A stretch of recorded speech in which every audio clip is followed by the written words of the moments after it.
नमस्कार विद्यार्थी मित्रांनो, नुकतीच डिपार्टमेंट PSI पूर्वपरीक्षेचा पेपर पार पडला।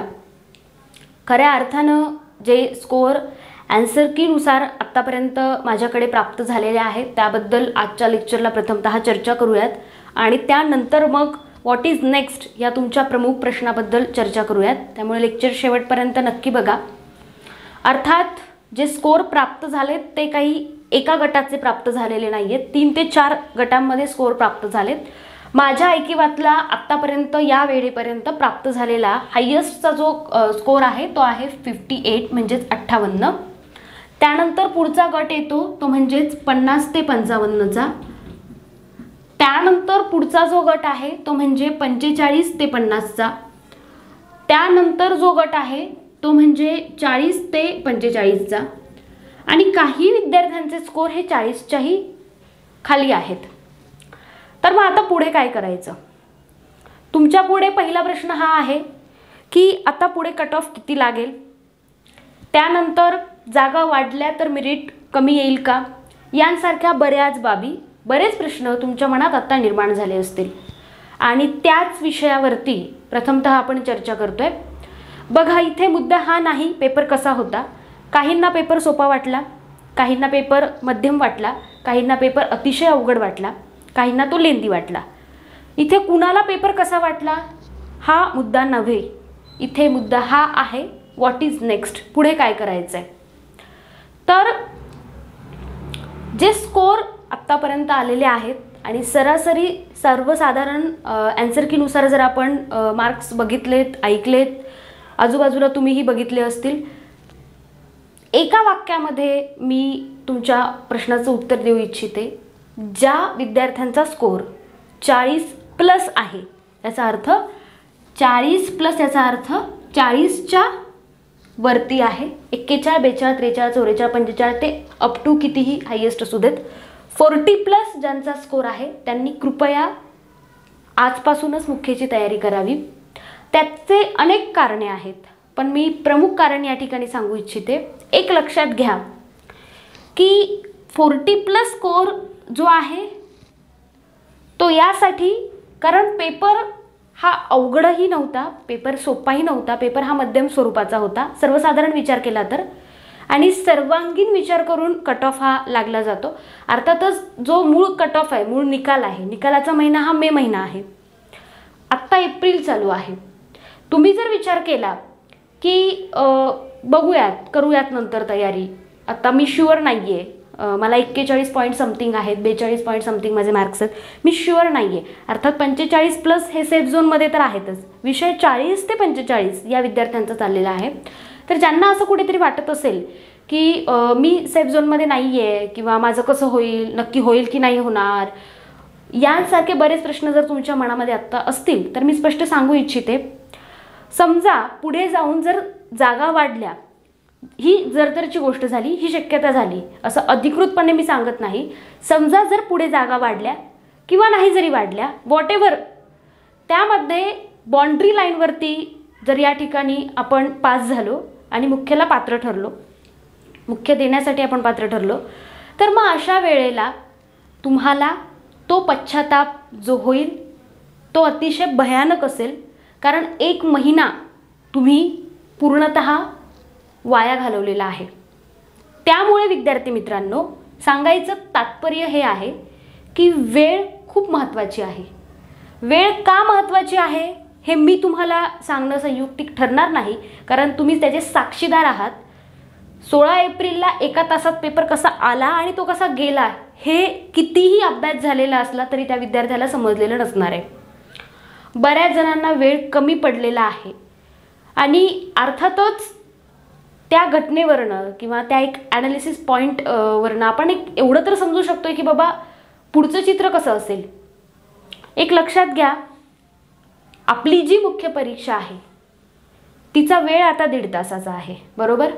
प्रश्न 150 गुण 300, 100 गुणांच्या पूर्वपरीक्षेसाठी आपण एवढे कष्ट घेऊन सुद्धा आपल्याकडनं काही सिली मिस्टेक पूर्वपरीक्षेच्या पेपरला झाल्यात की नाही? डेफिनेटली झाल्यात। आणि त्याच चुका जर आपण परत मुख्यला केल्या इवन आपण बाउंड्री लाईनवर जरी पास झालो आणि पुन्हा तीच चूक आपण मुख्याच्या दरम्यान केली तर आपण पूर्णतः बाहेर आहोत. मग तुम्ही पूर्वपरीक्षा पास होऊन आणि नाही होऊन फायदा आहे का?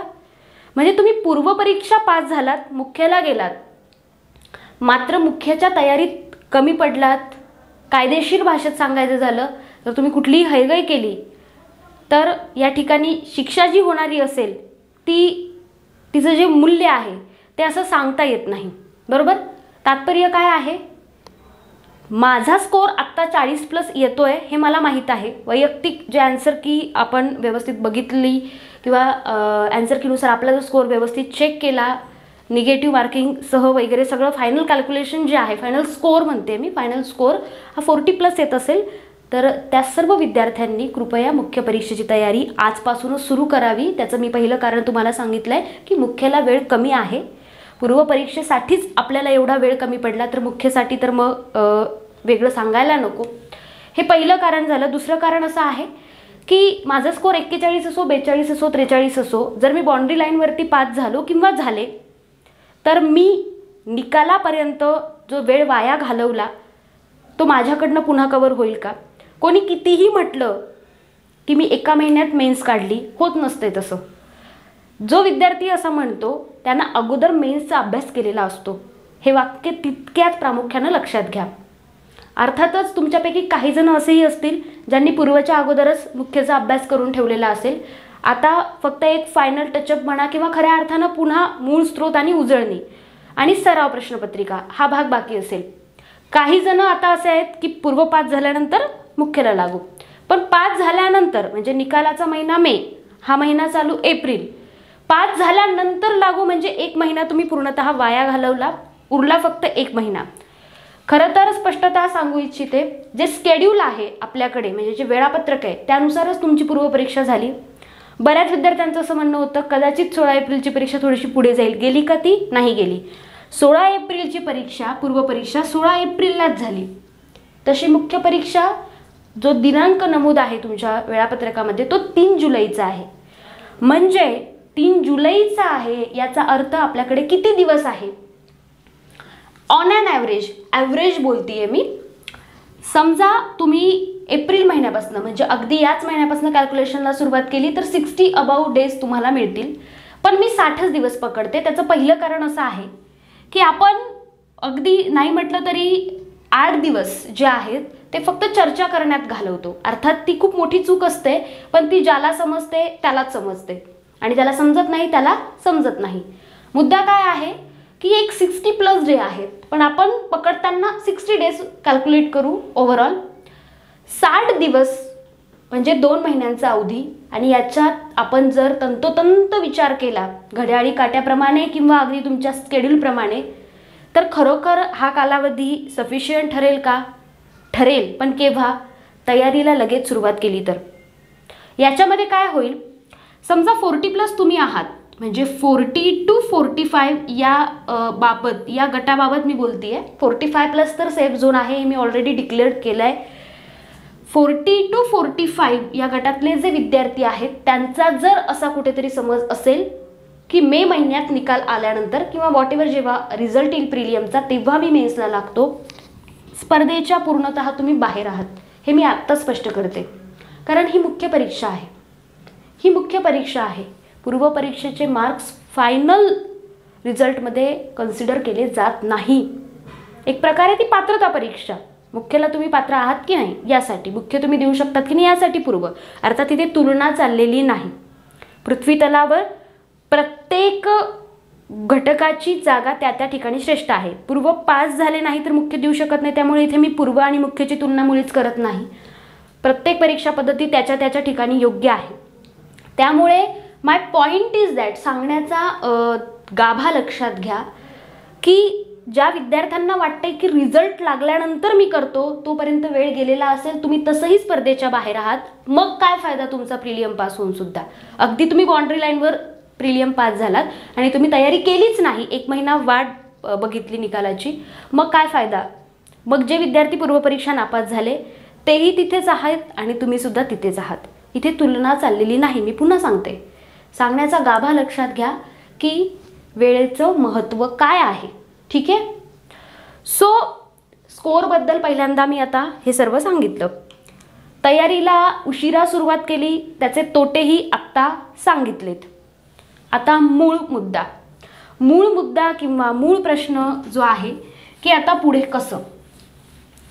हे बघा, जागा वाढतील की नाही हा भविष्यातला निर्णय किंवा ही भविष्यातली गोष्ट, त्याबद्दल आत्ता अधिकृत वक्तव्य करणं मला संयुक्तिक वाटत नाही, त्यामुळे मी ते करणार नाही. जागा वाढवत, जागा तशाच राहोत, 40च्या वरती 40+ आपला स्कोर ॲन्सर कीनुसार आलेला असेल तर आपण मुख्यच्या तयारीला लागावं, हे मी परत सांगते आहे. कारण पुन्हा वेळ कमी आहे. तुम्हाला असं वाटत असेल नंतर करू, नंतर बघू, नंतर या शब्दातच खूप मोठं अंतर आहे. हे वेळ निघून गेल्यावर आपल्याला समजतं, तेव्हा काहीही फायदा नसतो, कारण आपण स्पर्धेच्या तसेही बाहेर असतो. ठीक आहे, तर आपण एक थोडक्यात सांगूयात की खऱ्या अर्थानं अगोदरच खबरदारी घेतलेली योग्य राहील. मूळ मुद्दा. आता पुढे काय, स्कोरच्या बद्दल कळालं, पुढची तयारी आता कशी असली पाहिजे, मुख्य परीक्षेच्या बाबत आता कशा पद्धतीनं पटापट पावलं उचलली गेली पाहिजेत आपल्याकडून, म्हणजे वैयक्तिक तुमच्याकडून. तर त्यामध्ये पहिल्यांदा चतुसूत्रीचा आपल्याला वापर करायचा राहील. मुख्य परीक्षेच्या संपूर्ण प्रवासाबद्दल आजच्या लेक्चरला आपण सखोल आणि सविस्तर चर्चा करणार आहोत, त्यामुळे व्यवस्थित लक्ष देऊन ऐका, निश्चितच तुम्हाला याचा फायदा होईल. विद्यार्थी मित्रांनो, मुख्य परीक्षा जी आहे, प्रश्न संख्या 150, एक प्रश्न 2 गुणांसाठी म्हणजे गुण 300, वेळ आहे 1.5 तास. पूर्वी वेळ किती होता, आता किती, हा मुद्दा नव्हे. मुद्दा काय आहे, मला मुख्य परीक्षेमध्ये काहीही झालं तरी माझं टार्गेट 280+ असलं पाहिजे, म्हणजे 300 पैकी 280+ असलं पाहिजे. तुम्ही म्हणाल एवढं कुठं टार्गेट असतंय का, एवढं कुठं पूर्ण होतंय का.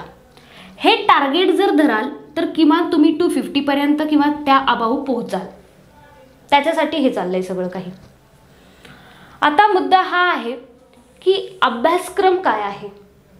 बऱ्याच विद्यार्थ्यांनी अजून मूळ मुख्य परीक्षेचा जो सिलेबस आहे तोही बघितलेला नसेल, काहींचा अभ्यास करूनही झालेला असेल. तर सर्वांगीण दृष्टिकोनातून इथे काही कोणत्या एका गटाबाबत वक्तव्य केलं जात नाहीये, करत नाही आणि करणारही नाहीये.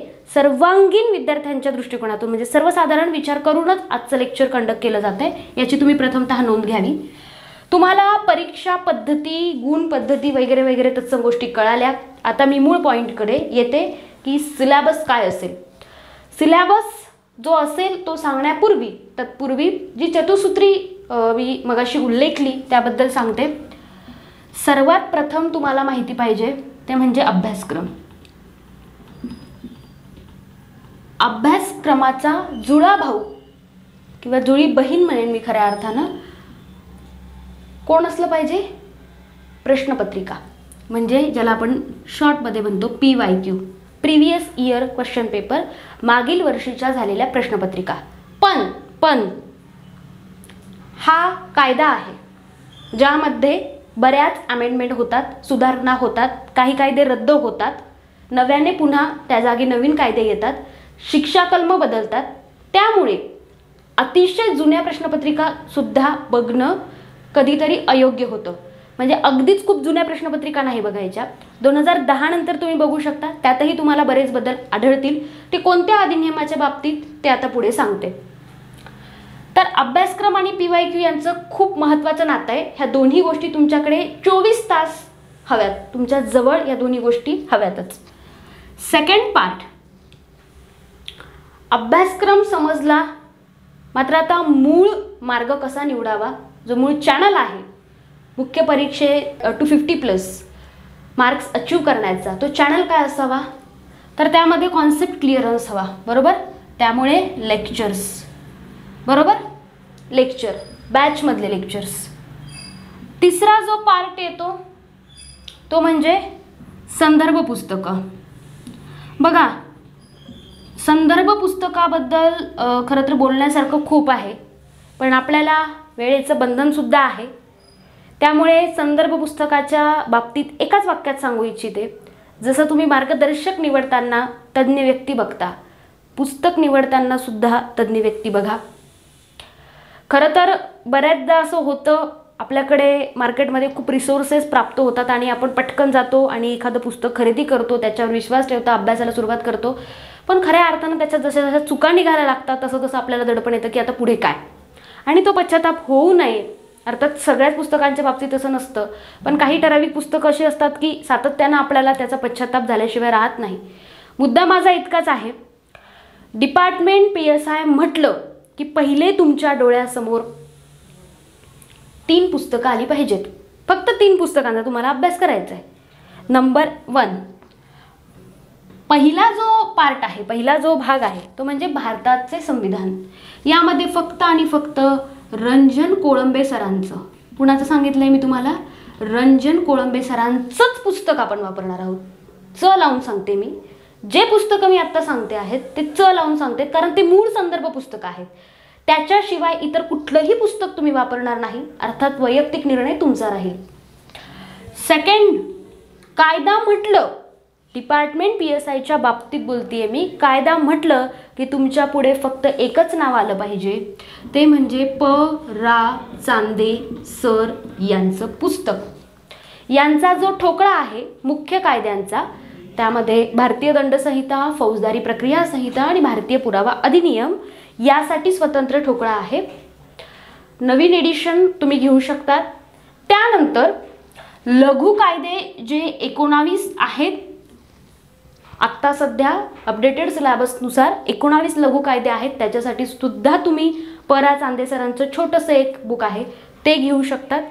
आणि फॉरेन्सिक मेडिसिन, फॉरेन्सिक सायन्स, गुन्हे तपास व इतर तत्सम घटक यासाठी तुम्ही कोलते सरांचं पुस्तक किंवा MPAच्या नोट्ससुद्धा वापरू शकतात.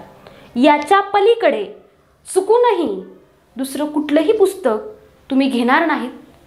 अर्थात पुन्हा सांगते, निर्णय तुमचा आहे. मूळ संदर्भ पुस्तकं डिपार्टमेंट PSI म्हटलं की ही आहेत, याची तुम्ही नोंद घ्या. ठीक आहे. पुस्तकांबाबत आत्ताच मी क्लिअर करून दिलं, त्यामुळे नंतर परत त्याच्यावर चर्चा होणार नाही. पुस्तकं झाली. आता जो चौथा मुद्दा आहे तो म्हणजे सराव प्रश्नपत्रिका. काय आहे? सराव प्रश्नपत्रिका, ज्याला आपण शुद्ध भाषेमध्ये टेस्ट सिरीज असं म्हणतो. बघा, टेस्ट सिरीजच्या बाबतीत मी स्वतंत्र बोलणारच आहे at the end of lecture, पण तुर्तास सांगून देते, मुद्दा आलाच आहे तर. पूर्वपरीक्षेच्या बाबतीतला आलेला अनुभव आहे बघा. काही विद्यार्थ्यांनी जाहिरात आली, अगोदर अभ्यास झाला होता, टेस्ट सिरीज जॉईन केली.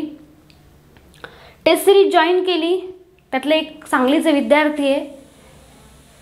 सांगलीच्या विद्यार्थ्यांचा पहिल्या पेपरचा जो संपूर्ण ऑल ऑफ महाराष्ट्र आपण फ्री ठेवली होती पहिली टेस्ट, त्यांचा स्कोर होता 26 इतका.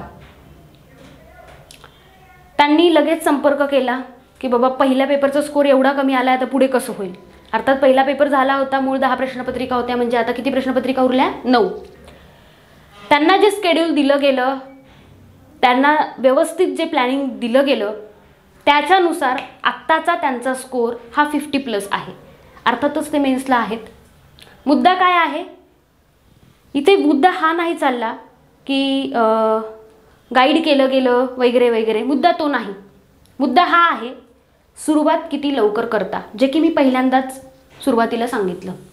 काही विद्यार्थी असेही होते फॉर्म भरल्यानंतर टेस्ट सिरीज सुरू केली. काही विद्यार्थी असेही होते ज्यांनी अगदी शेवटच्या आठवड्यात टेस्ट सिरीज जॉईन केली.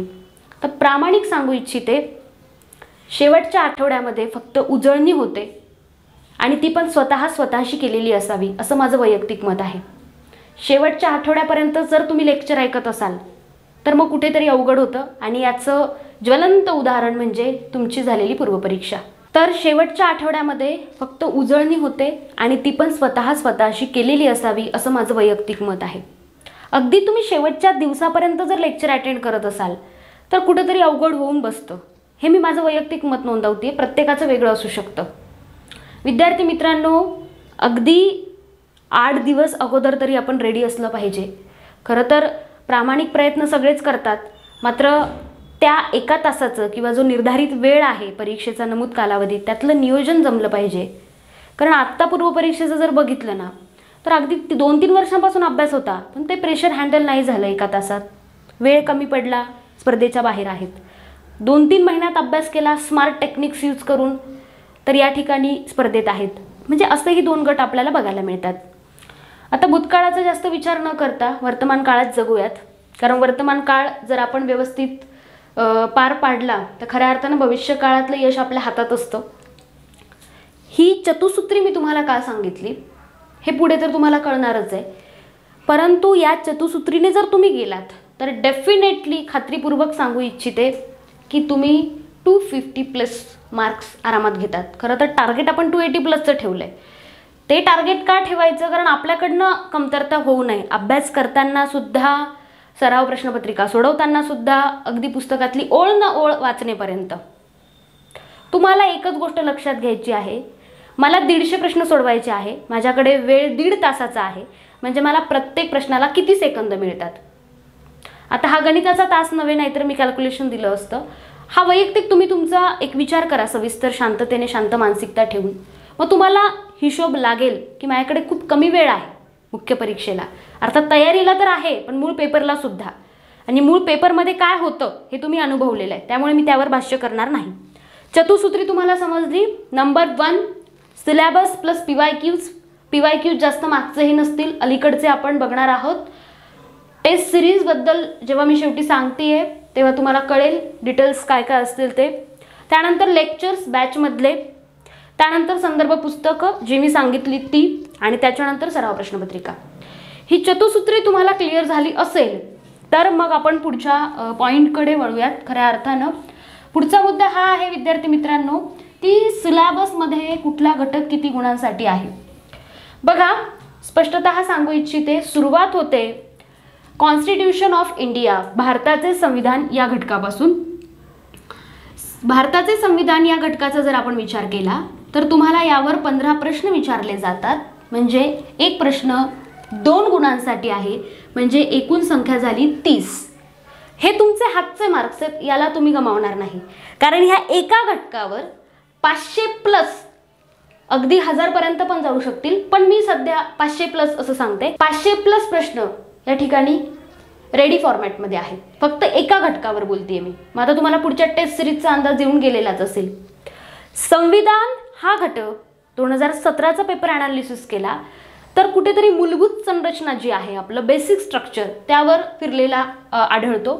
संविधान या घटकाचा अभ्यास करताना अगदी सुरुवात, एकूण भाग किती, त्यातल्या प्रोव्हिजन्स, कलमे आणि त्याच्याही पलीकडे एंडिंग होते परिशिष्ट किंवा अनुसूचीला, इथपर्यंत आपल्याला बघायचं आहे. संविधानावरती, घटना दुरुस्तीवरती आणि इतर तत्सम बाबींवरती मी स्वतंत्र लेक्चर घेईल, कारण आजच्या लेक्चरमध्ये आपल्याला मुख्य परीक्षेचं सगळंच बघायचं आहे. आणि मला संपूर्ण बॅचसाठी म्हणजे जवळपास आपले 250+ लेक्चर्स आहेत, बरोबर. आणि एवढ्या लेक्चर्सचा विचार केला तर सगळे लेक्चर या एका लेक्चरमध्ये बसवू नाही शकत. एकेका लेक्चरला 1 तास पण लागलेला आहे, मायनर शिकवत असताना किंवा प्रमुख कायदे शिकवत असताना. जेवढं कव्हर होईल तेवढं डेफिनेटली 100% मी कव्हर करण्याचा प्रयत्न करेल. संविधानाचं तुम्हाला महत्त्व कळालं का, म्हणजे परीक्षेच्या दृष्टिकोनातून आपल्याला संविधानाचा एकही गुण जाऊ द्यायचा नाही, बिकॉज ते हातचे मार्क्स आहेत. मग तिथून पुढे येतो प्रमुख कायद्यांचा गट. आता फक्त बेसिकली आपण स्ट्रक्चर समजून घेतोय, कुठला घटक किती गुणांसाठी. नंतर पुन्हा जी सेकंड फेज येईल त्यावेळेस मी अतिशय विस्तृतपणे सांगेन. प्रमुख कायद्यांच्या बाबतीत बोलायचं झालं तर प्रमुख कायदे तुम्हाला 3 आहेत. किती आहेत? अभ्यासक्रमात नमूद 3. त्यामध्ये पहिलं आहे IPC, भारतीय दंडसंहिता. हा घटक तुम्हाला 60 मार्क्ससाठी आहे, म्हणजे 60 गुण यावरती आहेत, म्हणजे 30 प्रश्न विचारले जातील. CRPCच्या बाबतीत बोलायचं झालं तर CRPCच्या बाबतीत 40 गुण तुम्हाला अभ्यासक्रमात नमूद आहेत, म्हणजे 20 प्रश्न यावर विचारले जातील. आणि इंडियन एव्हिडन्स ॲक्ट, भारतीय पुरावा अधिनियम, याचा जर आपण विचार केला तर तुम्हाला 20 गुण आहेत, म्हणजे केवळ 10 प्रश्न यावर विचारण्यात येतील. भारताचे संविधान हा प्रथम घटक जो अभ्यासक्रमात नमूद आहे तो 30 गुणांसाठी आहे. प्रमुख कायदे 3 आहेत, यामध्ये भारतीय दंडसंहिता 60 गुण, फौजदारी प्रक्रिया संहिता 40 गुण, भारतीय पुरावा अधिनियम 20 गुण. यांचा जर आपण विचार केला तर इथेच तुमचे हायेस्ट मार्क्स कव्हर होतात, बरोबर. आता मुद्दा 19 लघुत्तरी कायद्यांचा. मायनर ॲक्टबद्दल म्हणजे 19 लघुत्तरी कायद्यांचा जर आपण विचार केला, 40 प्रश्न गुण 80 आहेत. 40 प्रश्न गुण 80 आहेत. याचं तुम्हाला सविस्तर ॲनालिसिस सांगते. तुम्हाला आता इथे व्यवस्थित सिस्टमॅटिक मांडणी दिसत असेल. महाराष्ट्र पोलीस अधिनियम 10 गुणांसाठी आहे. हा मायनरमधला सर्वात हायेस्ट वेटेज असणारा अधिनियम झाला, म्हणजे यावर 5 प्रश्न विचारण्यात येतील. त्यानंतर आपण मायनरमध्ये सुद्धा हायेस्ट टू लोवेस्ट जातोय. महाराष्ट्र पोलीस अधिनियम 10 गुणांसाठी आहे. त्यानंतर 6 गुणांसाठी कोणते अधिनियम आहेत, कोणते मायनर आहेत याचा आपण विचार करूयात. मोटार वाहन अधिनियम आणि महाराष्ट्र मोटार वाहन नियम या दोघांचा संयुक्तिक विचार केला तर 6 गुण आहेत. एकटा बालन्याय अधिनियमाबाबत विचार केला तर या ठिकाणी 6 गुण आहेत आणि माहिती तंत्रज्ञानसाठी 6 गुण आहेत. म्हणजे 3 मायनर 6 गुणांसाठी आहेत. महाराष्ट्र पोलीस अधिनियम 10 गुणांसाठी आहेत. 10 त्याच्यानंतर 6. आता आपण त्याच्या थोडंसं पलीकडे जाऊ. संपूर्ण 19 मायनर ॲक्टचा विचार करत असताना केवळ 2 मायनर ॲक्ट्स असे आहेत जे फक्त 2 गुणांसाठी आहेत. म्हणजे त्यावर फक्त 1 प्रश्न विचारण्यात येईल. पण अभ्यासावं तर सगळं लागेल, कारण आपल्याला ऑप्शनलला टाकायचं नाही.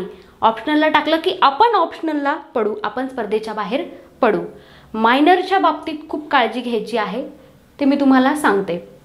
फक्त 2च मायनर ॲक्ट्स असे आहेत की जे 2 गुणांसाठी आहेत. त्यामध्ये क्रमांक 1 मानसिक आरोग्य अधिनियम आणि 2 लोकप्रतिनिधित्व अधिनियम हे तुम्हाला 2 गुणांसाठी मिळतील. म्हणजे यावर 1 प्रश्न आलेला बघायला मिळेल. आता उरलेले जे आहेत ते सर्व 4 गुणांसाठी आहेत. मी कसं क्लासिफिकेशन केले समजतंय का तुम्हाला? हायेस्ट टू लोवेस्ट जातोय आपण. 6 गुणांसाठी किती मायनर आहेत? 3. 2 गुणांसाठी किती मायनर आहेत? 2. बाकी सर्व 4 गुणांसाठी आहे. एकटा महाराष्ट्र पोलीस अधिनियमाचा विचार केला तर 10 गुणांसाठी, म्हणजे सर्वात हायेस्ट वेटेज आहे महाराष्ट्र पोलीस अधिनियमासाठी आहे. त्याच्यानंतर संपूर्ण मायनर ॲक्ट्समध्ये हे जे मायनर्स आपण बघितले ह्याच्यामध्ये अभ्यासक्रमात नमूद असलेलीच कलमं तुम्हाला अभ्यासायचे. मुळात मुख्यचा हा पहिला फायदा आहे की जे अभ्यासक्रमात आहेत तेच करायचे, बाकी करायचं नाही. जर कलम 75 दिले तर 75च करायचं, 76 करायचं नाही. मग असे किती मायनर आहेत जे संपूर्ण अभ्यासायचे आहेत, म्हणजे संपूर्ण अधिनियम आपल्याला तो अभ्यासायचा आहे? तर असे 3 अधिनियम आहेत. त्यामध्ये प्रथम क्रमांक बालन्याय, त्यानंतर दुसरा PCP NDT आणि तिसरा 2012चा तो म्हणजे protection of children from sexual offences. तर हे 3 जे मायनर ॲक्ट्स आहेत हे आपल्याला संपूर्ण अभ्यासायचे आहेत, जसेच्या तसे. याच्यामध्ये काही कलमं दिलेली नाही आहेत की या अधिनियमातलं हेच कलम येईल आणि तेच करा. हे 3 मायनर असे आहेत जे तुम्हाला संपूर्ण अभ्यासायचे आहेत. सो हे बेसिक स्ट्रक्चर झालं की 19 मायनर ॲक्ट्सचा विचार करता 40 प्रश्न म्हणजे एकूण 80 गुण यावर विचारण्यात येतील. राईट? क्लिअर आहे इथपर्यंत? गुड. 2017ला नागपूर ग्रामीणचे एक विद्यार्थी आहेत, त्यांनी मेन्सची बॅच जॉईन केलेली आहे आपल्या अकॅडमीला. तर त्यांनी त्यांचा जो अनुभव सांगितला त्याच्यातून थोडंफार आपल्याला नक्कीच शिकायला मिळेल. मुद्दा हा आहे की ते मेन्सला होते 2017ला. तर त्यावेळी त्यांचा स्कोर हा 214 समथिंग असा होता. त्यांचा पूर्ण अभ्यास झालेला होता. मात्र तयारी करत असताना त्यांनी काय केलं की हायेस्ट घटक कव्हर केले. मात्र लोवेस्टचा जर आपण विचार केला, अर्थात इथे लो आणि हाय असं काही नसतं, फक्त गुणांची विभागणी आपण अभ्यासतोय, त्यामुळे हा लो हाय हा शब्दप्रयोग मी करते. लो हाय असं परीक्षेत काही नसतं, फक्त विभागणी करतोय, हे तुम्ही समजून घ्या. तर मायनरकडे त्यांचं दुर्लक्ष झालं. मायनरकडे इतकं दुर्लक्ष झालं की एवढा चांगला, म्हणजे अर्थातच काहींचे स्कोर त्याहीपेक्षा जास्त असतील, परंतु तुम्हाला पुन्हा मैदानी चाचणी पण आहे 100 गुणांसाठी, त्याबद्दलही मी शेवटी बोलेन. मुद्दा काय आहे की मायनरकडे बघतानाच आपलं तोंड असं होतं की बाबा कसं करायचं ते मायनर. तर असं काही करू नका, तो तुमच्याच अभ्यासक्रमाचा भाग आहे, ते तुम्हाला करावं लागणार आहे, त्याच्याशिवाय रिझल्ट येणार नाही आहे. सगळे विद्यार्थी दैनंदिन कामकाजामध्ये IPC CRPC इंडियन एव्हिडन्सचा अनुभव घेत असतात. त्यांच्याशी रिलेटेड कलमं आपल्याला आपल्या दैनंदिन कामकाजामध्ये उपयोगी पडतात, मान्य आहे, खूप मान्य आहे. मायनरचा उपयोग होतो परंतु एका मर्यादेपर्यंत. मग ते अभ्यासायचे नाही का? किंवा एखादा मायनर 2च गुणांसाठी आहे, समजा लोकप्रतिनिधित्व अधिनियम आहे, एकच प्रश्न येणार आहे, मग तुम्ही ऑप्शनलला टाकणार का? एक एक मार्क्स आपल्याला वाढवायचा आहे. इजिप्तचा पिरॅमिड हा एका रात्रीतून बांधला गेलेला नाहीये. विटेवर वीट, अर्थातच त्या ठिकाणी जे मटेरियल वापरलं गेलं त्याबद्दल बोलतीये. आपलं घर सुद्धा एका रात्रीतून उभारतं का हो? तर साधा कॉमन लॉजिकचा पार्ट आहे. लगेचच मायनरवर कमांड येईल असं होत नाही. अर्थात बॅचमध्ये मला एक एक मायनर शिकवायला, म्हणजे अगदी मोक्का असेल किंवा इतर तत्सम मायनर ॲक्ट्स असतील, एक एक तास लागला आहे, कधी 45 मिनिट लागले, कधी अर्धा तास, म्हणजे व्हॅरी करतो तो टाईम. सांगायचं तात्पर्य काय आहे की तुम्हाला प्रत्येक कलम, प्रत्येक कलमाचं पोटकलम, खंड, त्याचा उपखंड इथपर्यंत प्रश्न विचारले जातील. तुम्ही कृपा करून मुख्यला नॉर्मल घेऊ नका विद्यार्थी मित्रांनो. खूप विद्यार्थी चुकी करतात, पूर्व पास होतात, मुख्यला जातात, मात्र मुख्यला असं समजतात की पूर्व तर आपण पास झालेलोच आहे ना, पूर्व तर पास झालेलो आहे, मुख्य काय काढून टाकू 2 महिन्यामध्ये. असलं काही काढून टाकलं जात नसते. ते वेळ आल्यावर कळते मग काय होतंय ते. मी जरा स्पष्ट बोलते, त्यामुळे कदाचित तुम्हाला जर थोडेफार गैरसमज होत असतील तर तसे अजिबात करून घेऊ नका. मायनर ॲक्टबद्दल स्पष्टीकरण तुम्हाला सर्वतः समजलेलं आहे असं गृहीत धरते. आणि खऱ्या अर्थानं मुख्य परीक्षेतला अभ्यासक्रमातला जो शेवटचा भाग आहे त्याकडे आपण वळूयात. विद्यार्थी मित्रांनो, शेवटी राहतात फक्त 70 गुण. 70 गुणांचा जर तुम्ही विचार केला तर यामध्ये कोणते घटक येतात ते समजून घेऊ. गुन्हे तपास म्हणजेच गुन्हे अन्वेषण हा घटक जर तुम्ही बघितला व इतर तत्सम जे घटक असतील ते. त्यानंतर फॉरेन्सिक सायन्स, त्यानंतर फॉरेन्सिक मेडिसिन आणि त्यानंतर मानवी हक्क.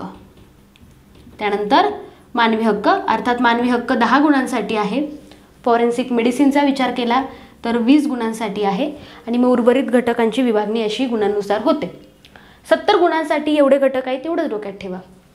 मग यामध्ये त्याचे उपघटक पण येतात जे आपल्याला अभ्यासक्रमात दिलेत. मी फक्त प्रमुख घटकांची इथं मांडणी केलेली आहे. 70 गुणांसाठी हे शेवटचे घटक आहेत: गुन्हे तपास व इतर, फॉरेन्सिक सायन्स, फॉरेन्सिक मेडिसिन आणि मानवी हक्क. तर गुन्हे तपासाचा विचार करताना जेवढे पंचनाम्याचे प्रकार आहेत तेही आपल्याला अभ्यासायचे आहेत. भारताचे संविधान इथून सुरुवात होते डिपार्टमेंट PSI मुख्य परीक्षा गुण 300च्या अभ्यासक्रमाला आणि शेवट होतो मानवी हक्क गुण 10. हा जो घटक आहे ना, फॉरेन्सिक मेडिसिन झालं, फॉरेन्सिक सायन्स झालं, तर आत्तापर्यंत आपल्या एकच डोक्यात होतं की बाबा प्रमुख शास्त्रज्ञ त्यांनी लावलेले शोध, त्यानंतर पंचनामे, त्यांच्या ज्या पद्धती आहेत त्या, बरोबर.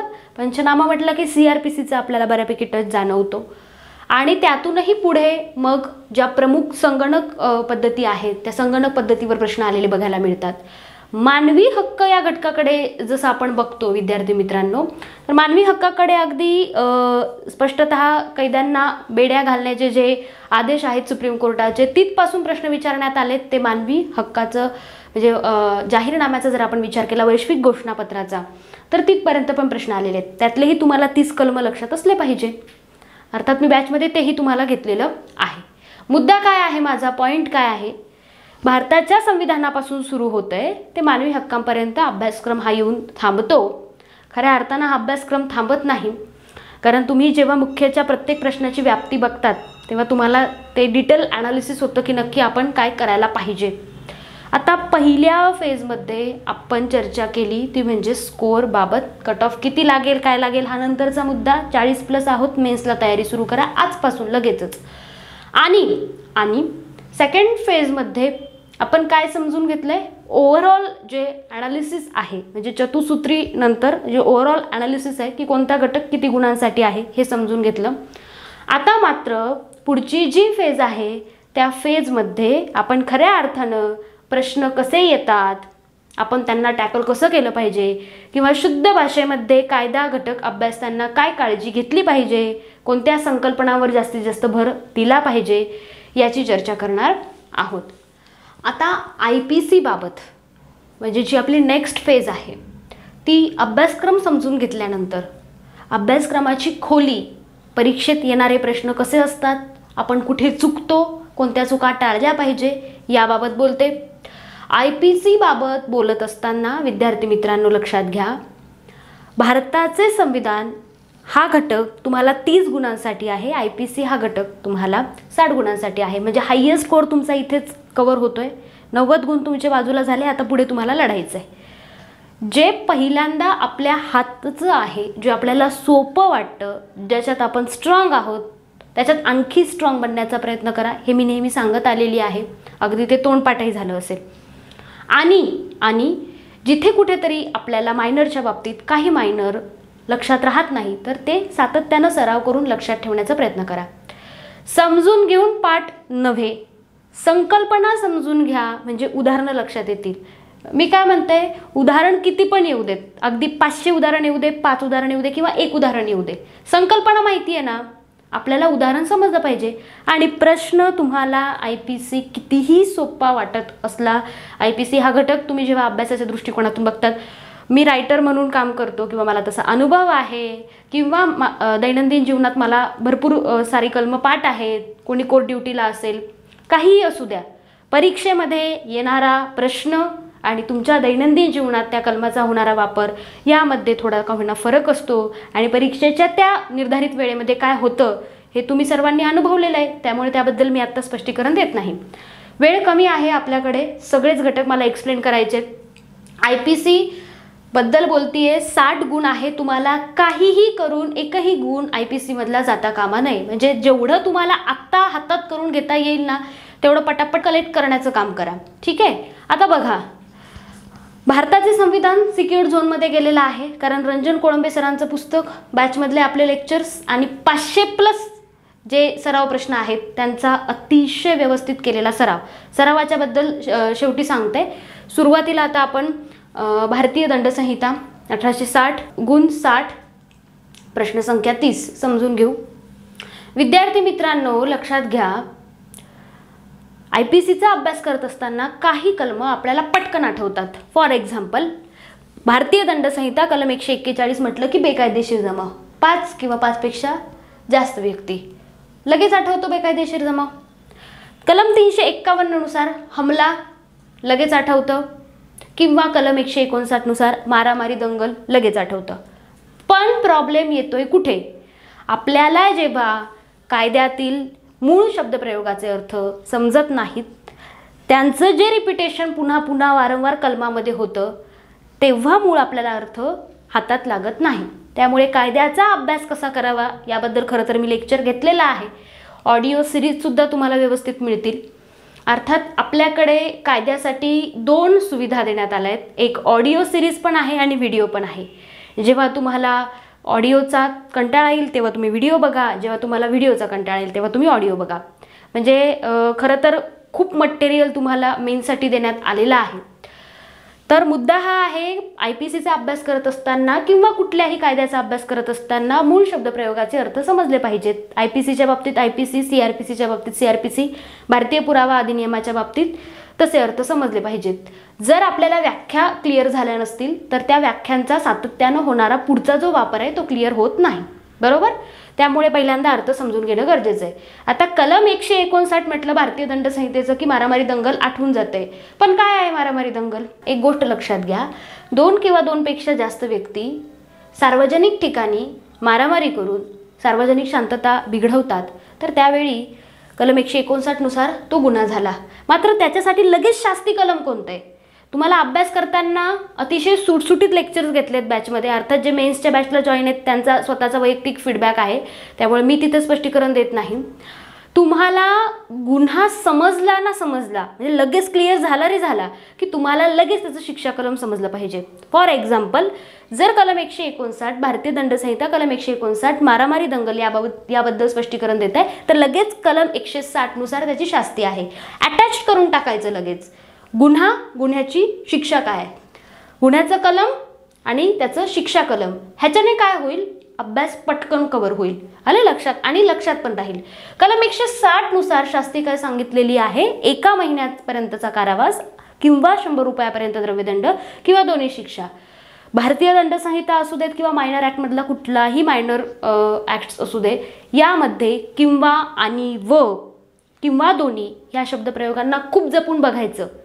टेस्ट सिरीजमध्ये सर्वाधिक प्रश्न अशाच पद्धतीनं सेट केले गेलेले आहेत आणि असेच प्रश्न जेव्हा तुमच्या हाताखालनं जातील तेव्हा मूळ पेपरमध्ये अडचण येणार नाही. पूर्वपरीक्षेचा अनुभव आहे, विद्यार्थ्यांनी कळवलेले रिप्लाय पेपर झाल्यानंतर की जे 4000 प्रश्न मी मोफत सराव उपक्रमाच्या माध्यमातून टेलिग्राम चॅनलला आपल्या अकॅडमीला सोडून घेतले, त्याचा 100% बेनिफिट झालेला आहे. त्यामुळे टेस्ट सिरीजच्या बाबतीमध्ये तुम्ही अजिबात टेन्शन घेऊ नका. माझ्याकडनं 1001% देण्याचा प्रयत्न झालेला आहे. 4000 प्रश्नांचं टार्गेट ठेवलं गेलेलं आहे आणि म्हणूनच नाव ठेवण्यात आलं की बाबा mega test series. Mega test series म्हणजे काय, 4000 प्रश्नांचा सराव करून घेणार आहे. त्यामुळे तुम्ही सरावाच्या बाबतीत निवांत राहा, त्याचा लोड घ्यायचा नाही. सांगते काय, प्रमुख गोष्टी काय आहे त्याच्याकडे लक्ष द्या.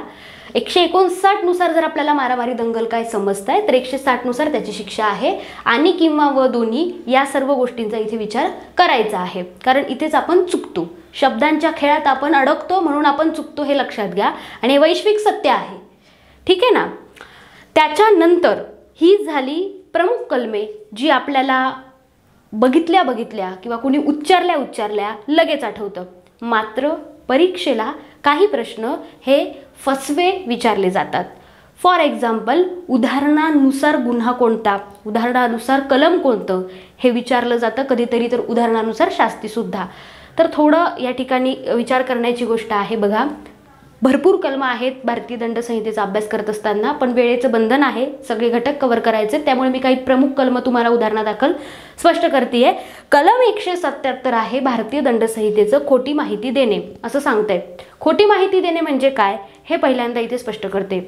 अ नावाचा व्यक्ती आहे, त्याच्या जमिनीच्या हद्दीमध्ये एकाचा खून झाला, समजा तो ब पर्सन आपण इथे कन्सिडर करू. हे अ आणि ब मध्ये आपण गोंधळतो बरं का. त्यामुळे हे अ आणि ब याच फॉर्मॅटमध्ये लक्षात ठेवायचं. कायदा अभ्यासत असताना आपण कायदा अभ्यासतोय त्याचं महत्त्व लक्षात घेऊन अभ्यासा. कायद्याची स्वतःची एक परिभाषा आहे, त्याच्या पलीकडे जाऊन तुम्ही त्याचा अर्थ सुटसुटीत करण्याचा प्रयत्न करू नका. हां, उदाहरणं तुम्ही सोप्या माध्यमातून लक्षात ठेवू शकतात. काही ट्रिक्स असतील, अगदी ऑडिओमध्ये पण मी काही ऑडिओ बॅचमध्ये असेल, व्हिडिओ बॅच, काही ट्रिक्स दिलेल्या आहेत. मात्र तुम्हाला वैयक्तिक मेहनत करावी लागेल. समजतंय? खोटी माहिती देणे म्हणजे काय, अ नावाचा एक व्यक्ती आहे, त्याच्या जमिनीच्या हद्दीमध्ये खून झाला एखाद्याचा आणि तो बुद्धिपुरस्सर या ठिकाणी जिल्ह्याच्या दंडाधिकाऱ्याला काय सांगतोय की बाबा साप चावल्यामुळे अपघाताने याचा मृत्यू झाला. त्याने ही चुकीची माहिती बुद्धिपुरस्सररित्या कळवली ना, त्यामुळे त्यानं काय केलेलं आहे, कलम 177 नुसारचा अपराध केलेला आहे, त्यांनी खोटी माहिती दिलेली आहे. आणि मग विचारलं जाईल की बाबा भारतीय दंडसंहितेच्या कोणत्या कलमानुसार अपराध झाला आहे ते स्पष्ट करा. हेच उदाहरण नव्हे, असे भरपूर उदाहरण आहेत. चिथावणी देणारा कलम 108, चिथावणी अपप्रेरणा कलम 107 याच्या उदाहरणावरून विचारतील. ते म्हणजे काय, उदाहरणावरून संकल्पना विचारण्यात आलेल्या आहेत. त्यामुळे मागील इतिहासाचा विचार करत असताना, मागील PYQचा विचार करत असताना अगदी 2017चा पेपर बघितला तरी सगळं काही क्लिअर होतं. तुम्हाला अभ्यास करत असताना प्रत्येक कलमाचा सविस्तर 360 कोणातून अभ्यास करायचा आहे. अर्ध्या हळकुंडात पिवळं होऊन जमणार नाही, मुख्य निघूच शकणार नाही. अर्ध्या हळकुंडात पिवळं होऊन मुख्य निघत नाही. तर पुढचे जे कलम आहे ते कलम 299 भारतीय दंडसंहिता कलम 299 नुसार सदोष मनुष्यवध म्हणजे काय स्पष्ट करण्यात आले. बघा, मृत्यू घडवून आणण्याच्या उद्देशाने केलेली कृती किंवा तशी शक्यता असलेली शारीरिक जखम करण्याच्या उद्देशाने केलेली कृती आणि सोबतच आपली कृती मृत्यूस कारणीभूत होण्याचा संभव आहे याची जाणीव असताना केलेली कृती. जो कोणी व्यक्ती अशा रीतीने कृत्य करतो त्यामुळे दुसऱ्या व्यक्तीचा मृत्यू घडवतो, अर्थातच हे कृत्य करून दुसऱ्या व्यक्तीचा मृत्यू घडवतो, तर त्यानं कलम 299 नुसार सदोष मनुष्यवधाचा अपराध केलेला आहे. बरं, मग तुम्हाला हे माहिती आहे, हे सर्वांना माहिती आहे, हे तुम्हाला माहिती आहे, हे सर्वांना माहिती आहे. मग आता इथे मुद्दा काय आहे विद्यार्थी मित्रांनो, तुम्हाला प्रश्न असा नाही विचारला जाणार की भारतीय दंडसंहितेच्या कोणत्या कलमानुसार सदोष मनुष्यवध म्हणजे काय स्पष्ट करण्यात आलेले आहे, हे तुम्हाला विचारलं जाणार नाही. अर्थात त्याची शक्यता खूप कमी आहे की असे डायरेक्ट कलमावर प्रश्न येणं. समजा तुम्हाला असं उदाहरण आलं, उदाहरणादाखल समजून सांगते, हे फक्त मी मगाशी स्पष्टीकरण दिलं, तुम्हाला व्यवस्थित मांडणी करून दिली की तुम्हाला समजावं. अ नावाचा एक व्यक्ती आहे, राईट. ब नावाचा एक दुसरा व्यक्ती आहे. हे अ बचे खेळ व्यवस्थित समजून घ्या. अ नावाचा जो व्यक्ती आहे तो काय करतो, एक खड्डा आहे, समजा हा खड्डा आहे, हा खड्डा आहे, या खड्ड्यावरती लाकूड किंवा गवत वगैरे टाकून तो खड्डा तो झाकतो. जशी काही ती पक्की जमीन आहे बाबा, रस्त्याने जाताना पण खड्डे लागतात, पण बऱ्यापैकी आपण ते झाकले केल्याने आपल्याला वाटतं की नाही बाबा खड्डा तर नाही, ती पक्कीच जमीन आहे. तसं अ नावाचा व्यक्ती काय करतो, खड्डा आहे त्याच्यावर लाकूड गवत टाकून तो झाकून देतो. बला वाटतं ती पक्की जमीन आहे, ब त्याच्यावरून चालत जातो पण खड्ड्यात पडून मरतो. अला माहीत होतं की आपण असं कृत्य करतोय त्याच्यामुळे याचा मृत्यू घडू शकतो, तशी त्याला जाणीव होती, तरी सुद्धा त्यांनी ते कृत्य केलं. म्हणजे त्याने भारतीय दंडसंहितेच्या कोणत्या कलमानुसार अपराध केला, तर त्याने भारतीय दंडसंहितेच्या कलम 299 नुसार काय केलेला आहे, अपराध केलेला आहे. नथिंग बट दी सदोष मनुष्यवध. सदोष मनुष्यवध खून केव्हा होतो आणि खून केव्हा होत नाही याचं स्पष्टीकरण लगेच आपल्याला कलम 300 मध्ये मिळतं. So that is the link system. मारामारी दंगल काय, कलम 159, शिक्षा सांगितली कलम 160 ने. गुन्ह्याचं कलम म्हणजे शिक्षेचं कलम कळालं. तुम्हाला प्रश्न उदाहरणावरून संकल्पनेवर कसे विचारले जातील समजलं. अ आणि ब चं उदाहरण देतील, तर येथे अ ने भारतीय दंडसंहितेच्या कोणत्या कलमानुसार अपराध केला, आपण 4 वेळेस विचार करतो.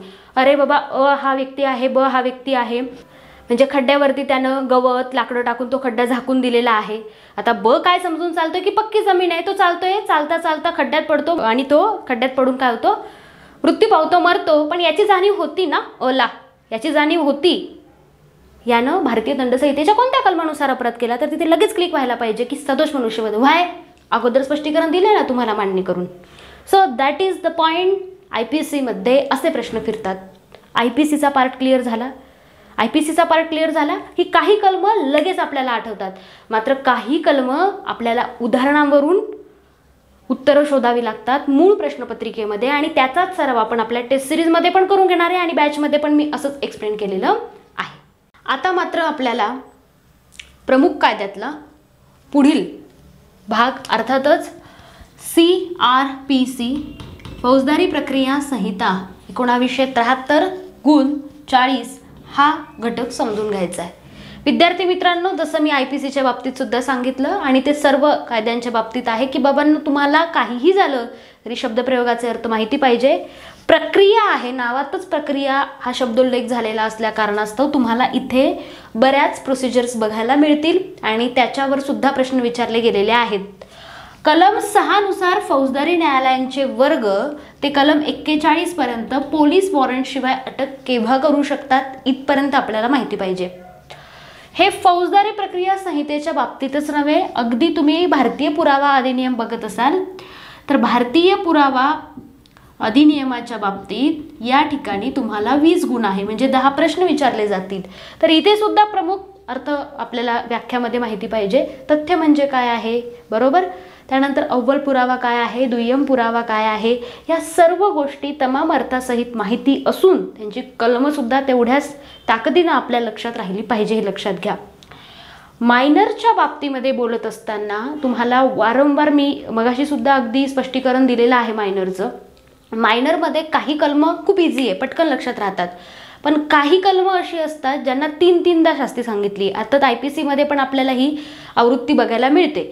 तुम्ही अगदी कुठलंही मायनर ॲक्टचं उदाहरण घेतलं, फॉर एक्झाम्पल मोक्का, महाराष्ट्र संघटित गुन्हेगारी नियंत्रण अधिनियम 1999 कलम 14 बघा ते पुस्तकात जाऊन तुम्हाला व्याप्ती कळेल. मग अशा वेळेला काय होतं, तो मायनरच अभ्यासायचा नाही का. जर कलम 14 मला समजतच नाही तर ते मी सोडून देतो, तसं नव्हे. प्रामुख्यानं वारंवार एक गोष्ट सातत्यानं सांगते, कधीतरी असं होतं की कलम समजत नाही, त्यातला गाभा समजत नाही, किमान शीर्षक लक्षात ठेवण्याचा प्रयत्न करा. मुळात कायद्यांचा अभ्यास करताना पहिल्यांदा शब्दप्रयोगांचे अर्थ समजून घ्यावेत, त्यानंतर कलमाचं जे शीर्षक आहे, टायटल, ते लक्षात ठेवावं आणि त्याच्यानंतर मग जी प्रोव्हिजन आहे ती. अशा पद्धतीनंच तुम्ही जर गेलात तर हळूहळू कायदे समजायला लागतील, कलमही लक्षात राहायला लागतील. एका रात्रीतनं ती लगेच लक्षात राहत नाही.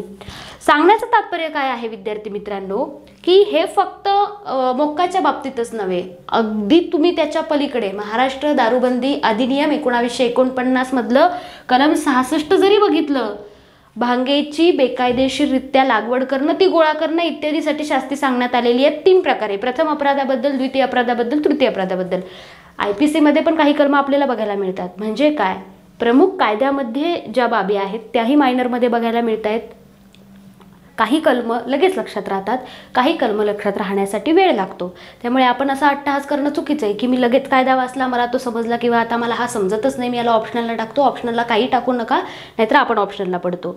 मायनरच्या बाबतीत तुम्हाला ऑलरेडी क्लॅरिफिकेशन केलेलं आहे. मगाशीच अगदी क्लासिफिकेशन करून दिलं होतं, कुठला मायनर किती गुणांसाठी आहे, हायेस्ट टू लोवेस्ट. प्रमुख कायद्यांचंही आपण क्लासिफिकेशन व्यवस्थित पाहिलं, कोणती कलमं फसवी आहेत, कशा पद्धतीनं अभ्यास करायचा वगैरे वगैरे. आता त्याबद्दल स्वतंत्र ऑडिओ क्लिप, काही ऑडिओ क्लिप मी यूट्यूबला सुद्धा अपलोड करणार आहे आपल्याच या चॅनलला. आणि तुम्हाला बाकी ऑडिओ लॉ सिरीजची बॅच स्वतंत्र आपल्या ॲप्लिकेशनला स्टोअरच्या सेक्शनला मिळेल. बरं, आता या फेजमध्ये जसं की पहिला जो प्रवास सुरू झाला आहे तिथपासून आतापर्यंत आपण हे सगळं एक्सप्लेनेशन बघितलं आहे की कुठून काय करायचं आहे आणि कशा पद्धतीनं आपल्याला चुका टाळायच्या आहेत. मात्र आता प्रामुख्यानं काही बाबी लक्षात घ्या विद्यार्थी मित्रांनो. मी खऱ्या अर्थानं इथं पूर्वपरीक्षा आणि मुख्य परीक्षा, ज्या चुका आपण पूर्वपरीक्षेत केल्या त्या आपल्याला मुख्य परीक्षेत करायच्या नाही आहेत. मग त्या कोणत्या ते समजून घेऊ. खरं तर इथे तुलना चाललेली नाही.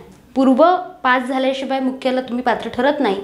मुख्यची जागा मुख्यच्या ठिकाणी, पूर्वची जागा पूर्वच्या ठिकाणी. इथे तुलना चालू नाही परीक्षामध्ये. फक्त चुका कोणत्या टाळायच्या ते आता मी या फेजमध्ये सांगते. बघा विद्यार्थी मित्रांनो, पूर्वपरीक्षा हा घटक आपण जेव्हा विचारात घेतो आणि पूर्वपरीक्षा उत्तीर्ण झाल्यानंतर आपण जेव्हा मुख्य परीक्षा हा घटक विचारात घेतो, तेव्हा या दोनही परीक्षा पद्धतीमध्ये जसं की तुम्हाला परिचित आहे की पूर्वपरीक्षेचे मार्क्स आपण फायनल रिझल्टमध्ये कन्सिडर नाही केले जात आणि मुख्यचे केले जातात. याचा अर्थ असा आहे की मुख्यवरतीच सगळं काही आहे. मुख्य आहे तर पोस्ट आहे, अर्थात मैदानी चाचणी हा भाग पूर्णतः नंतरचा येतो. आता 2 गट आहे आणि ह्या दोन्ही गटांमध्ये आपण ज्या चुका विद्यार्थ्यांनी केलेल्या आहेत त्याकडे एक नजर टाकणार आहोत, जेणेकरून तुम्हाला तोही एक फायदा होईल की नक्की आपल्याला येणाऱ्या कालावधीमध्ये काय काळजी घेतली पाहिजे. विद्यार्थी मित्रांनो, पहिल्यांदा हे आहे की चॅनल याचा अर्थ काय आहे की आपला मार्ग कसा असला पाहिजे. अर्थातच इथे तुम्ही सेल्फ स्टडी करताय का किंवा कुठली बॅच जॉईन केली आहे का हा मुद्दा नव्हे. तुम्ही तयारी कशी करा तो तुमचा वैयक्तिक निर्णय. अर्थात तेवढे आपण समजूतदार असतो की आपण काय केलं पाहिजे, आपल्याला काय अवघड जातं, कोणती खबरदारी आपण घेतली पाहिजे. कारण वेळेचं महत्त्व हे सगळ्यांनाच माहिती आहे. पण तुम्ही कुठलीही बॅच जॉईन करा, फक्त इतकाच हेतू आहे की लेक्चर्स तुम्ही डेली बघतायत का. लेक्चर्स बघितल्यानंतर जी संकल्पना मी आज अभ्यासली किंवा मी आज जे शिकलो किंवा शिकले ते मी खरंच मूळ संदर्भ पुस्तकातून वाचून काढलंय का आणि त्याची सराव प्रश्नपत्रिका सोडवली का. कारण अकॅडमीच्या बाबतीत म्हणजे आपल्या अकॅडमीच्या बाबतीत बोलत असताना मी स्पष्ट करते, अर्थात जे विद्यार्थी मेन्सच्या बॅचला स्वतंत्ररित्या जॉईन आहे त्यांना अनुभव आहे की नक्की कशी तयारी करून घेतली जाते. मुख्यच्या बाबतीमध्ये जसं की आतापर्यंत आपण बोर्डवरती सगळं क्लिअर करत गेलो, प्रत्येक कलम, पोटकलम, खंड, उपखंड याच पद्धतीने सुधारित अभ्यासक्रमानुसार, सुधारित शिक्षा कलमानुसार लेक्चर्स घेतलेले आहेत. अर्थात इथे तुम्हाला रेकॉर्डेड लेक्चर्सच कामी येणार आहेत कारण वेळ कमी आहे. जसं की पूर्वला तुम्हाला त्याचा बेनिफिट झाला त्या पद्धतीनं. कारण आज जर मी अभ्यासाला सुरुवात करतोय मुख्यच्या, तर माझ्याकडे सर्व मटेरियल रेडी फॉर्मॅटमध्ये असणं गरजेचं आहे कारण वेळ कमी आहे. मुळात मुख्यच्या बाबतीमध्ये आपण 2च महिने कन्सिडर करू. त्यात मे महिना हा निकालाचा आहे पूर्वपरीक्षेच्या बाबत. त्यामुळे आपण त्याची वाट न बघता लगेच तयारीला लागणं संयुक्तिक ठरेल. तर रेकॉर्डेड लेक्चर्स का, तर तुम्हाला ज्यावेळी एखादा अधिनियम अभ्यासायचा आहे, समजा आज तुम्हाला बालन्याय अधिनियम घ्यायचा आहे आणि बालन्याय अजून बॅचमध्ये शिकवलेलंच नाही आहे, तर बालन्याय अधिनियम केव्हा शिकवला जाईल तिथपर्यंत तुम्हाला वाट बघावी लागेल. म्हणजे तो वेळ तुमचा काय गेला, वाया गेला. अर्थातच कुठलीही शंका, कुठलेही प्रश्न तुम्ही व्हॉट्सअपच्या मेसेजच्या माध्यमातून विचारू शकतात. त्याचं त्या ठिकाणी योग्य निरसन केलं जाईल. आता सध्या फक्त मुद्दा हा आहे की ज्या चुका पूर्वला केल्यात मुख्यला त्या करायच्या नाही आहेत. त्यामध्ये पहिली चूक अशी की पूर्वला जाहिरात आल्यानंतर विद्यार्थी अभ्यासाला लागले. काही विद्यार्थ्यांनी अगोदरच अभ्यास करून ठेवला. तर आपल्याला सुरुवात ही मुख्याच्या बाबतीत काय करायची आहे, लवकर करायची आहे. हे मी आत्ता सांगितलं, जे तुम्ही पूर्वच्या बाबतीत उशिरा केली होती, म्हणजे तुमच्यापैकी काही विद्यार्थ्यांनी, सर्वच नाही. त्यानंतर संदर्भ पुस्तकं. आता डिपार्टमेंट PSI म्हटलं की तुम्हाला रा चांदे सर यांचं पुस्तक कायद्यांच्या बाबतीत आणि भारताचे संविधान म्हटलं की रंजन कोळंबे सरांचं पुस्तक समोर आलं पाहिजे. संदर्भ पुस्तकांच्या बाबतीमध्ये एक गोष्ट लक्षात घ्या विद्यार्थी मित्रांनो, आपण बरेचसे short tricks, short book, short notes असं बरंच शॉर्ट मटेरियल काय करतो आपण आणतो आणि त्याचा अभ्यास करायला सुरुवात करतो. हळूहळू त्यातल्या चुका लक्षात येतात आणि तोपर्यंत वेळ निघून गेलेली असते. नंतर फक्त पश्चाताप राहतो. तात्पर्य काय आहे, मार्गदर्शक निवडताना आपण तज्ज्ञ अनुभवी निवडतो की नाही, की व्यवस्थित त्याची भाषा समजते आपल्याला किंवा ती संकल्पना समजते. त्याच पद्धतीनं पुस्तक निवडताना सुद्धा तेवढीच काळजी घ्या. कारण काय होतं, बऱ्याच वेळेला आपल्याला आपण असं बिलीव्ह करतो तेच आहे पण ते नसतं आणि त्याच्यामुळे काय होतं, वेळ निघून जाते, त्याचा डेफिनेटली आपल्याला लॉस होतो. तर संदर्भ पुस्तकांच्या बाबतीत जरा काळजी घ्या. तिसरा जो मुद्दा आहे तो म्हणजे सराव प्रश्नपत्रिका आणि चौथा जो मुद्दा आहे तो नोट्सचा.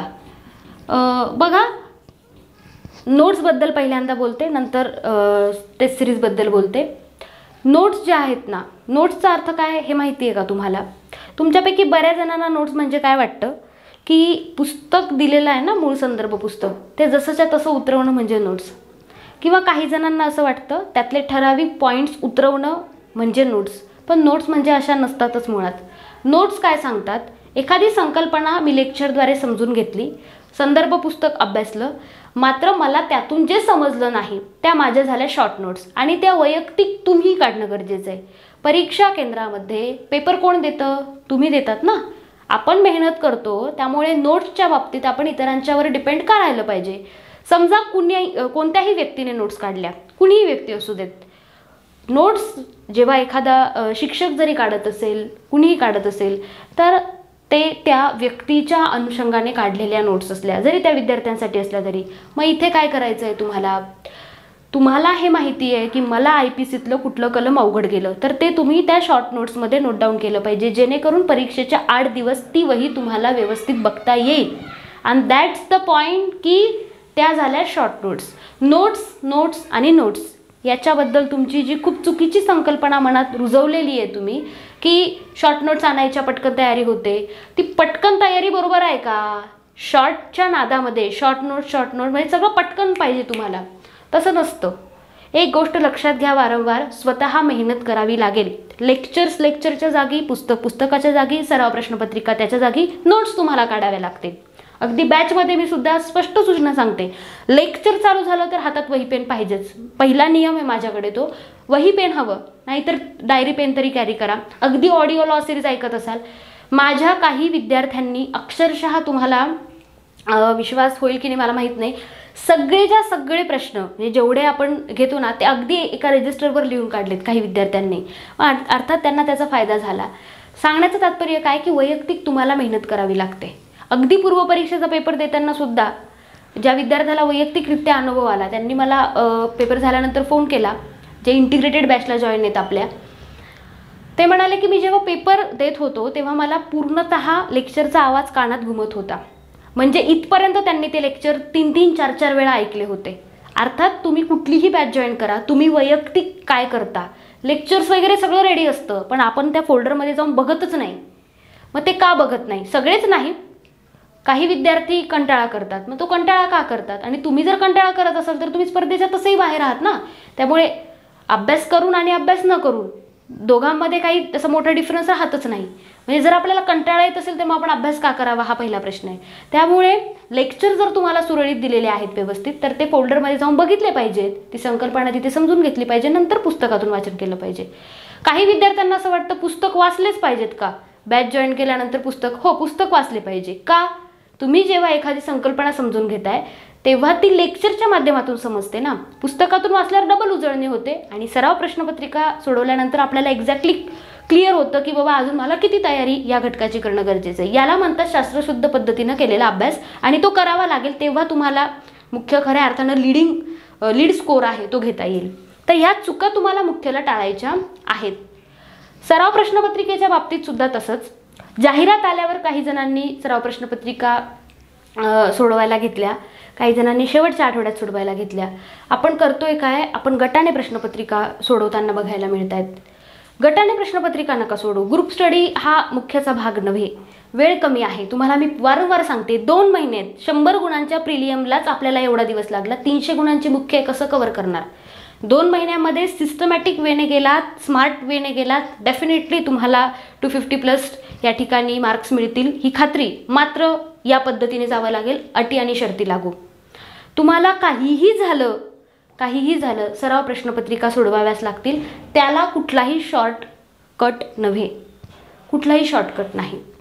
सांगायचं काय बघा, टेस्ट सिरीजच्या बाबतीमध्ये तुम्ही ज्या दिवसापासून अभ्यासाला सुरुवात करतात त्याच दिवशी ती सेक्शनल टेस्ट सोडवली पाहिजे. जे विद्यार्थी टेलिग्राम चॅनलला जॉईन आहेत ते साक्षीदार आहेत की परीक्षेच्या 1 दिवस अगोदरसुद्धा तेवढ्याच पातळीनं त्या स्तरावर सराव करून घेण्यात आला. त्यामुळे ते मी वेगळं सांगणं नको की आपल्याकडे सराव दररोज होतो. समजा आज मी भारताचे संविधान या घटकातील मूलभूत हक्क अभ्यासलं, मूलभूत हक्क लेक्चर अटेंड केलं, पुस्तकातून वाचलं, लगेच मी काय करणार, सराव प्रश्नपत्रिकेच्या बाबतीत सर्वात मोठा प्रोजेक्ट आहे. 4000+ प्रश्न या ठिकाणी सोडवून घेतले जातील. त्याबद्दल मी थोड्या वेळात माहिती सांगतेच. पण सध्या 4000 प्रश्न म्हणजे काय, तर मुळात तुम्हाला सेक्शनल टेस्ट डेली होणं गरजेचं आहे. 30 गुणांसाठी आहे ना भारताचे संविधान हा घटक, तर मूलभूत हक्कावर 30 गुणांचीच टेस्ट असेल. अगदी घटना निर्मिती असेल किंवा इतर तत्सम घटक असतील, 30 गुणांचीच टेस्ट असेल. IPC किती गुणांसाठी आहे?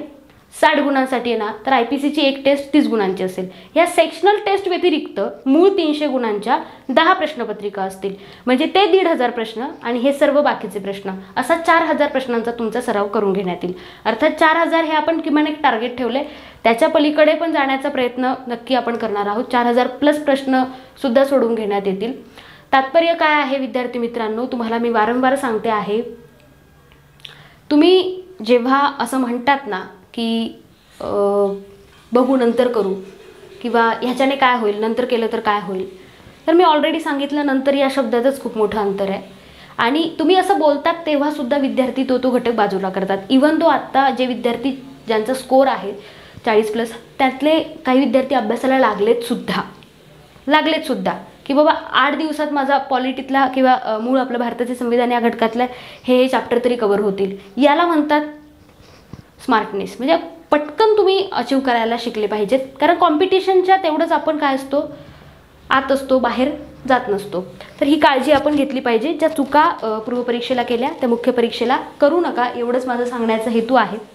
तर खऱ्या अर्थानं विद्यार्थी मित्रांनो, हे सर्व स्पष्टीकरण दिल्यानंतर एक तुम्हाला शॉर्टमध्ये मी सांगू इच्छिते, बॅचेस ज्या आहेत पार्थ कॉम्पिटिटिव्ह फोरम या प्ले स्टोअरच्या ॲप्लिकेशनवरती स्टोअरच्या सेक्शनला, त्यामध्ये मुख्य परीक्षेच्या बॅचेसबद्दल, मुख्य परीक्षा गुण 300 इंटिग्रेटेड बॅच, यामध्ये तुम्हाला व्हिडिओ बॅच, ऑडिओ बॅच आणि विथ टेस्ट सिरीज. बॅचच्या विद्यार्थ्यांना ऑडिओ लॉ सिरीजची बॅच आणि टेस्ट सिरीज ही मोफतच असते. यामध्ये तुम्हाला जवळपास ही जी आपली जी बॅच आहे मुख्य परीक्षेची, यामध्ये तुम्हाला जवळपास 250+ रेकॉर्डेड लेक्चर्स असतील, प्लस तुम्हाला 4000 प्रश्नांचा सराव या ठिकाणी करून घेण्यात येईल.